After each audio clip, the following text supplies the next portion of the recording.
नमस्कार, मी सूरज पवार स्वागत करतो तुमचं कुलाबा न्यूज 24 मध्ये.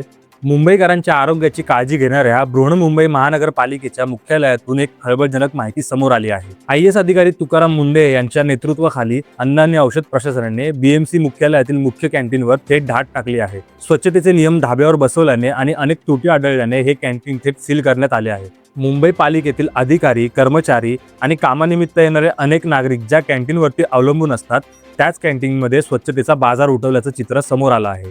तुकाराम मुंढे यांच्या मार्गदर्शनाखाली एका पथकाने तिथे अचानक तपासणी केली. तपासणी दरम्यान अस्वच्छता, अन्नाची गुणवत्ता अशा अनेक नियमांचं उल्लंघन केल्याचं चित्र समोर आलं.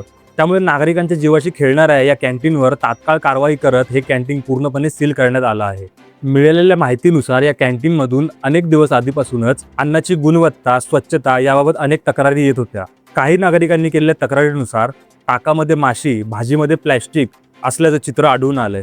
या कारवाईनंतर आता महापालिकेच्या इतर उपनगरीय कार्यालयांच्या कॅन्टीनवर देखील नजर ठेवली जाणार का, हे पाहणं महत्त्वाचं ठरेल. अन्न आणि औषध प्रशासनाच्या BMCच्या या कारवाईबद्दल तुमचं काय मत आहे कमेंटमध्ये आम्हाला नक्की सांगा.